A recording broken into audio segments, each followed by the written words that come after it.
Assalamualaikum warahmatullahi wabarakatuh.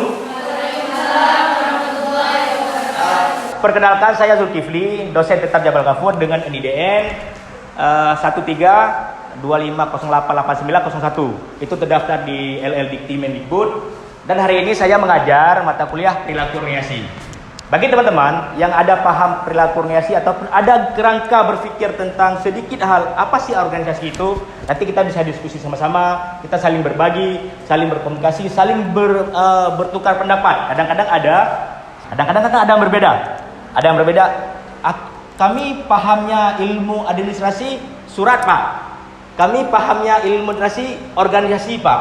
Yang saya baca di teori organisasi, 2 orang atau lebih untuk mencapai tujuan yang sama, Pak. Semua benar. Yang tidak benar adalah kita tidak mencari tahu kebenarannya. Karena kita bicara kuliah itu, dan apalagi Fakultas Ilmu Administrasi, tidak berbicara tentang ilmu pasti, tapi bagaimana hubungan satu dengan orang lain agar mencapai tujuan yang telah ditentukan bersama. Ya. Terima kasih teman-teman atas waktunya. Pada kesempatan ini, untuk semester ini, pertemuan kali ini saya ada ambil 4 buku teori. Yang pertama ada perilaku organisasi langsung, saya rangkumkan yang Miftah Tohanya. Yang kedua ada organisasi manajemen yang di dalamnya ada juga perilaku, struktural, budaya, dan perubahan organisasi. Ada juga kebijakan publik dan analisis publik. 4 teori ini saya gabungkan pada pertemuan semester ini. Pada pertemuan semester ini, dari pertemuan pertama sampai dengan pertemuan 12 tahun 16 ya? 16. Artinya ada 4 teori utama yang saya rangkumkan menjadi acuan mata pelajaran kita pada hari yang berbahagia ini.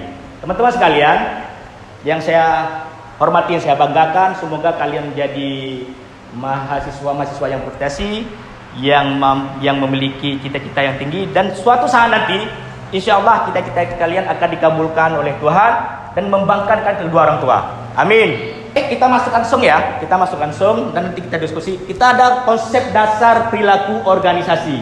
Konsep dasar perilaku organisasi. Pernah nggak dengar organisasi?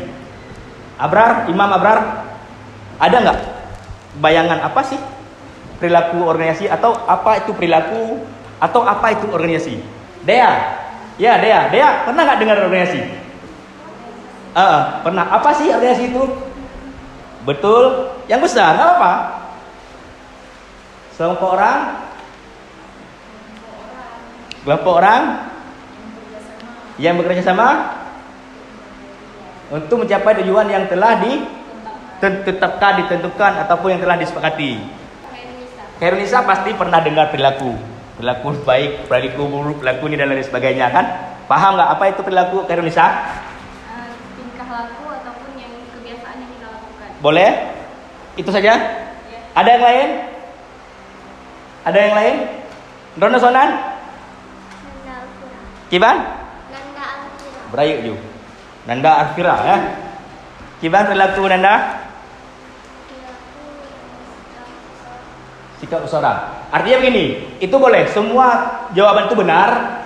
Karena gini, ada sebuah pemahaman tentang teori A, B, C, D, E, F sampai Z itu akan berbeda. Cukup banyak referensi teori tersebut. Kenapa ada perbedaan? Artinya ada perbedaan cara berpikir, sehingga lahirlah perbedaan teori. Yang dasarnya adalah ada sebuah pemahaman yang sama, tapi melahirkan teori agak sedikit berbeda. Paham ya? Nah, oke, kita masuk ya. Hari ini kita belajar konsep dasar perilaku organisasi. Yang pertama adalah pekerjaan manajemen. Nanti kita akan bahas pekerjaan manajemen. Yang kedua, definisi perilaku organisasi. Nanti kita akan kupas perilaku organisasi di definisinya. Yang ketiga, disiplin ilmu yang mendukung perilaku organisasi. Dan yang keempat, tantangan dan peluang perilaku organisasi. Selanjutnya yang terakhir, model perilaku organisasi. Yang pertama, pekerjaan manajer. Ya, coba lihat sama-sama. Kerangka manajer administrator. Manajer administrasi. Apa sih perbedaan administrasi dengan administrator? Sama-sama administrasi. Ya. Rosanan? Ana deh, Braya. Lu jadi dulu. Sufiani. Ya, Sufiani apa perbedaan administrasi dengan administrator? Motivasi dengan motivator. Korupsi dengan koruptor. Pernah dengar kan? Bedanya adalah administrasi itu adalah definisi kerangka, tapi administrator orang yang melakukan administrasi. Siapa itu? Kita. Ya. Korupsi perilaku. Koruptor itu orang yang melakukan perilaku korupsi tersebut. Apalagi motivasi dengan motivator. Motivasi adalah boleh motivator orang yang Oke, mantap ya. Manajer atau bekerja pada organisasi. Yang jelas, setiap manajer itu bekerja pada organisasi. Ya, organisasi sebuah lembaga yang dapat menampung beberapa orang untuk mencapai tujuan organisasi. Apa aktivitas mereka? Yang pertama, membuat keputusan. Setiap organisasi itu pasti ada membuat keputusan. Ya, di situ ada pimpinan, di situ ada karyawan, di situ ada yang melaksanakan dan yang memerintahkan. Selanjutnya, dia adalah mengalokasikan sumber daya. Dia menyediakan sumber daya dan membuat kelompok-kelompok keahliannya. Ya. Selanjutnya, mengatur aktivitas bawahan untuk mencapai tujuan. Itu tugas si manajer. Sebuah unit sosial yang mengkoordinasi secara sadar terdiri atas 2 orang atau lebih dan berfungsi dalam suatu dasar yang relatif terus-menerus guna mencapai satu atau serangkaian tujuan yang bersama. Inilah teori. Yang jelas adalah 2 orang atau lebih untuk mencapai tujuan yang bersama atau telah yang ditentukan. Terserahlah apa itu. Fungsi, pendekatan fungsi. Yang pertama adalah planning. Apa itu planning? Perencanaan.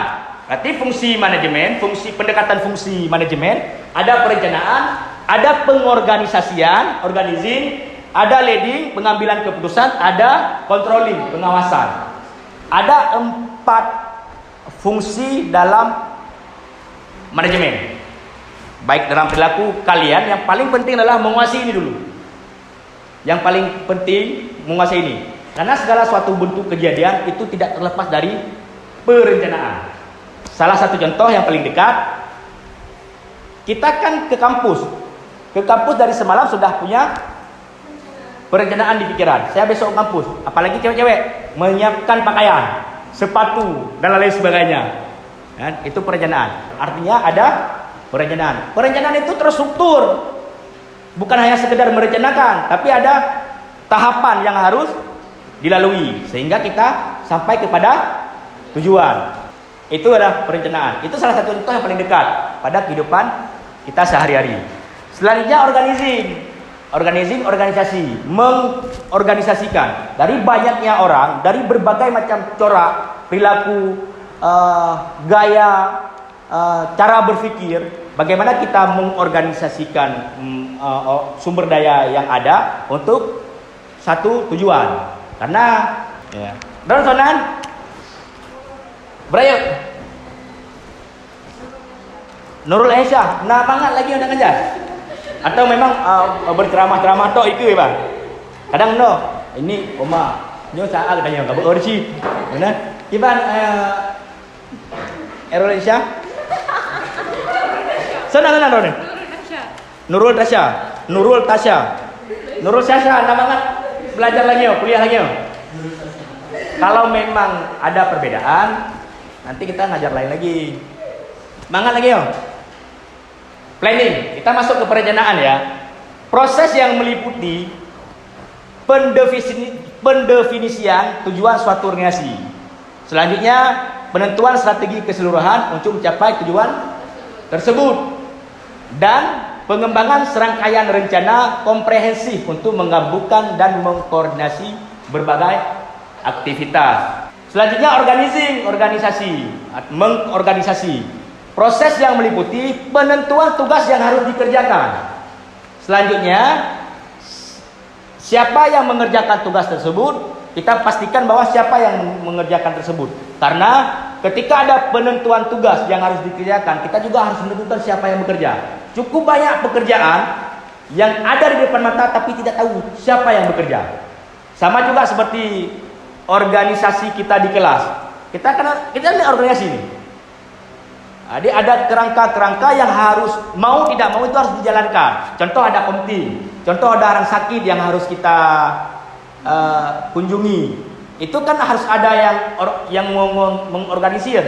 Ini kapan kita kumpul uang berapa, kita bijinya kapan. Pasti ada orang itu. Nanti ada yang ditunjuk oleh komting. Tolong kamu beli gula ya kan? Atau kamu beli kado ya, dan lain sebagainya. Itulah fungsi organizing. Siapa yang mengerjakan tugas yang telah ditentukan. Selanjutnya, bagaimana tugas tersebut dikelompokkan. Kadang-kadang pernah nggak berpikir itu bercabang? Cabang-cabang pikiran pernah nggak? Kita suatu malam tuh tidur, nggak ada aktivitas apa-apa, kita berpikir, terus pikiran itu bercabang. Pernah nggak? Sering ya? Sering. Itulah makanya kita harus mengelompokkan pikiran. Kalau sekarang kita berpikir tentang orang tua, fokusnya orang tua dulu. Jangan sampai kita berpikir tentang cowok, masalahnya ada orang tua. Padahal kita belum pacaran. Selanjutnya, siapa melapor kepada siapa dan di mana keputusan-keputusan dibuat. Ini penting. Sampai benar. Si manajer melapor pada bawahan ataupun satpam. Terus sebaliknya, satpam melapor pada tukang pos yang tidak ada kaitan. Selanjutnya, leading, pengambilan keputusan ya. Proses yang mencakup pemberian motivasi kepada karyawan. Selanjutnya, mengatur aktivitas individu lain. Selanjutnya, memilih saluran komunikasi yang paling efektif dan penyelesaian konflik. Ya. Controlling, pengawasan, memantau aktivitas untuk memastikan aktivitas tersebut diselesaikan seperti yang telah direncanakan dan membetulkan penyimpangan-penyimpangan yang signifikan. Setelah kita mendengar dan berdiskusi tentang perencanaan, planning, organizing, controlling, pengambilan keputusan, leading, ada pertanyaan? Ataupun ada masukan? Ada nggak sebuah gambaran di pikiran? Sepertinya perencanaan begini loh pemahaman saya. Ada? Rona, Isa, Kairunisa. Iya, Kairunisa. Bagaimana kalau salah satu dari 4 unsur tersebut tidak ada? Bagaimana salah satu dari 4 hal tersebut tidak ada? Itu pertanyaannya ya. Sonan Rona? Bagaimana apabila 4 unsur tersebut tidak ada? Menurut Ron? Tidak mencapai tujuan. Baju merah. Sonan Rona? Nurul Marjani. Ada pertanyaan, apabila keempat-empat item tersebut tidak ada, bagaimana? Itu pertanyaan si Veronica. Tidak mencapai target. Tidak sesuai. Jawaban yang paling apabila keempat-empat itu tidak ada, maka tidak adanya dasar organisasi, dasar perilaku organisasi dan lain sebagainya. Artinya, segala suatu kejadian itu saling berhubungan dan itu tidak bisa dipisahkan. Walaupun kita berbicara waktu tidak butuh organisasi, tapi kita tidak akan pernah lepas terhadap organisasi. Walaupun kita selalu berbicara tentang aku tidak butuh manajemen, kita tidak bisa menghindari dalam kehidupan hari-hari itu dengan manajemen. Apabila kita tidak butuh itu administrasi, kita tidak bisa menghindari administrasi itu ada.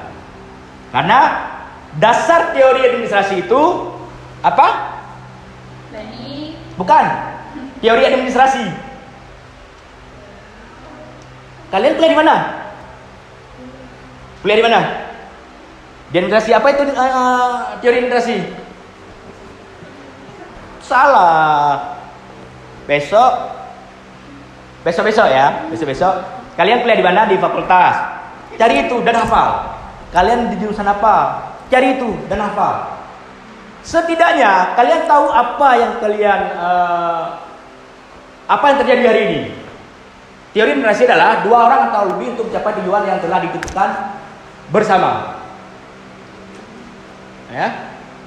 Teori integrasi, dua orang atau lebih untuk mencapai tujuan bersama boleh, ditentukan bersama boleh, dan lain sebagainya. Artinya, jika teori dasar dua orang atau lebih untuk mencapai tujuan, tidak ada kehidupan yang tidak tersentuh dengan administrasi. Ketika mendengar administrasi itu bukan surat. Ketika mendengar ekonomi itu bukan hanya uang. Tapi ada hal lain yang masih luas. Teorinya mungkin di lapangan agak berbeda kejadiannya. Ya, Imam, ada pertanyaan, Imam? Pendekatan peran manajemen. Ya, ada pendekatan peran manajemen. Yang pertama, interpersonal. Interpersonal itu ada dibagi tentang figur ketokohan. Yang kedua tentang leader, kepemimpinan. Selanjutnya listen, penghubung. Jadi ada pendekatan manajemen ada tiga. Yang pertama interpersonal, yang kedua informasional, dan decisional. Arti di sini ada apa?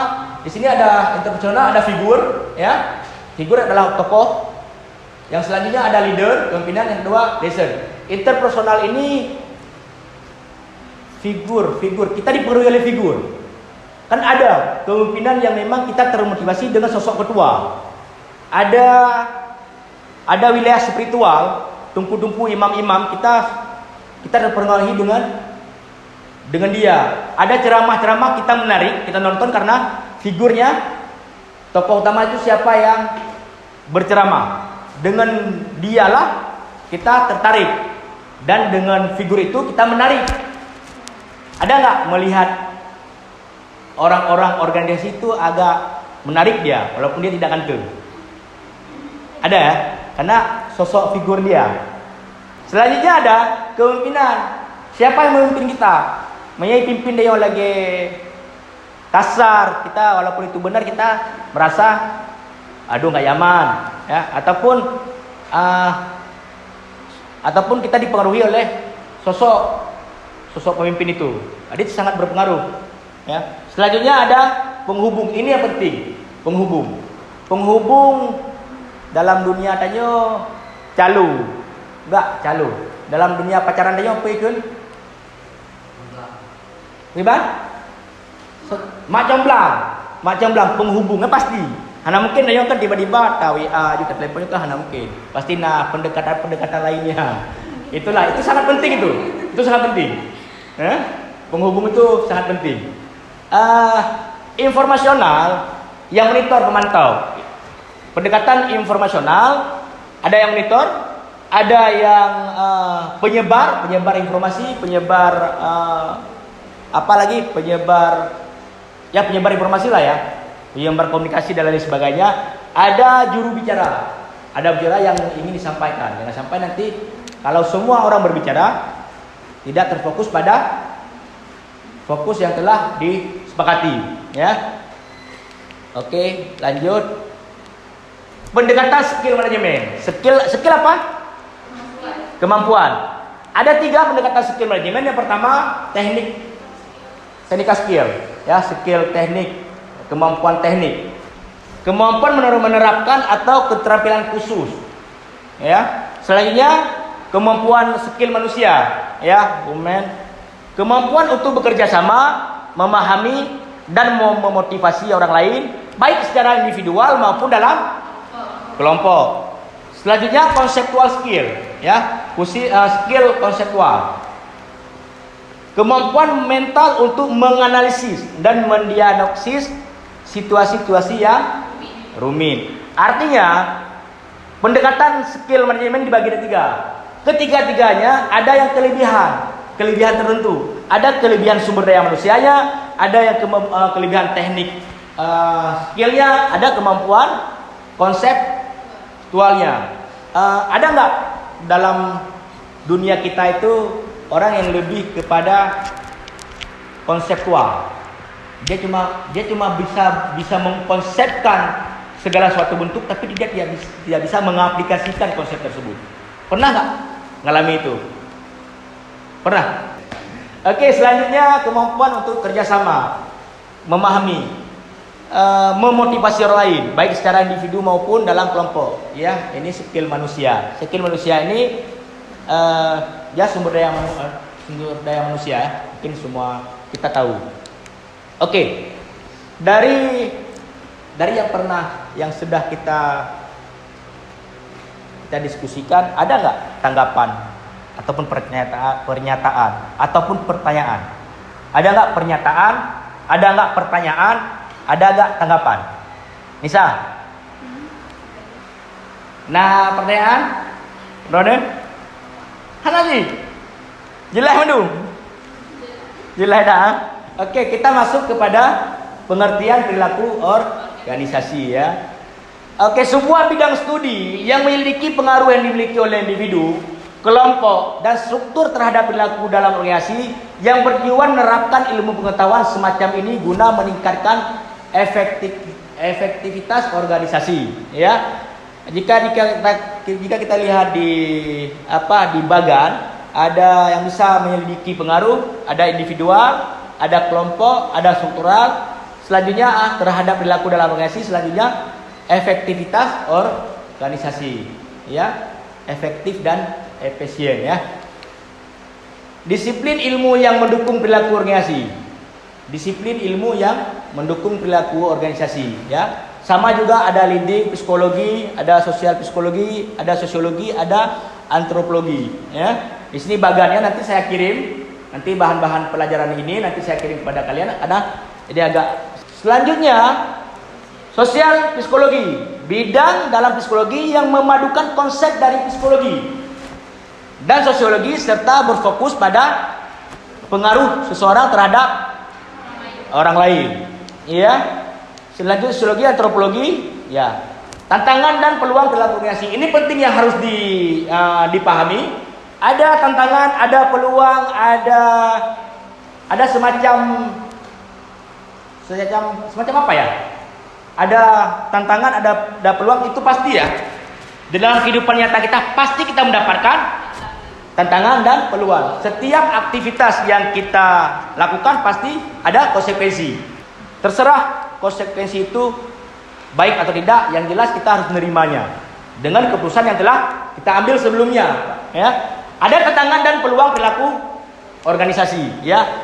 Secara global, peningkatan penugasan ke luar negeri. Selanjutnya ada bekerja dengan individu-individu dengan kultur yang berbeda, dengan budaya yang berbeda. Selanjutnya menanggulangi reaksi anti kapitalisme. Selanjutnya memantau perpindahan pekerjaan ke negara-negara yang mempunyai tenaga kerja berbiaya rendah. Selanjutnya mengatur individu selama perang melawan teror berlangsung. Ya. Ini keragaman angkatan kerja, ya. Coba lihat keragaman angkatan kerja, kerangkanya. Yang pertama di sini ada, bukan yang pertama ya. Ini diselimuti berbagai macam, ada agama, ada gender, ada ras, ada asal negara, ada ini apa nih? Ada usia dan ada disability. Kerangka angkatan kerja itu penting untuk dipahami karena berbeda jenis kelamin itu mempengaruhi kinerja. Berbeda ras itu mempengaruhi cara kerja. Berbeda asal negara, jangankan asal negara, berbeda kabupaten, berbeda kecamatan saja, kita sudah berbeda. Berbeda logat, berbeda gaya, berbeda cara, ya. Selanjutnya ada dipengaruhi oleh pasangan. Pasangan itu juga akan mempengaruhi bagaimana mengelola, bagaimana terpengaruhi dan lain sebagainya. Menerima keragaman, mengelola keragaman angkatan kerja. Yang pertama menerima keragaman. Mau tidak mau kita harus menerima itu. Keberagaman itu tidak bisa kita elak. Itu pasti harus kita terima. Yang selanjutnya perubahan demografi, perubahan wilayah dan lain sebagainya. Selanjutnya ada implikasi untuk manajemen, adalah untuk mengakui dan merespon perbedaan. Masih di tantangan dan peluang. Selanjutnya meningkatkan kualitas dan produktivitas, ada quality management, ada proses engineering ya. Selanjutnya merespon kurangnya tenaga kerja. Selanjutnya meningkatkan layanan pelanggan ya. Meningkatkan keahlian personal, memberdayakan orang, menstimulasi inovasi dan perubahan, mengatasi kesemangatan, bekerja dalam organisasi, berjaringan, membantu karyawan, menyeimbangkan konflik kehidupan dalam pekerjaan. Oke teman-teman sekalian, ada pertanyaan? Gak ada ya? Berarti untuk teman-teman semuanya ada satu PR buat kalian semua. Untuk pertemuan selanjutnya, cari teori administrasi, cari teori perilaku organisasi, dan ada beberapa pertanyaan tentang dasar perilaku organisasi. Oke, untuk sementara terima kasih atas waktunya. Mungkin ini adalah pertemuan awal. Untuk pertemuan selanjutnya akan kita sesuaikan dengan teori-teori yang baru. Oke, terima kasih. Billahi taufiq wal hidayah. Assalamualaikum warahmatullahi wabarakatuh.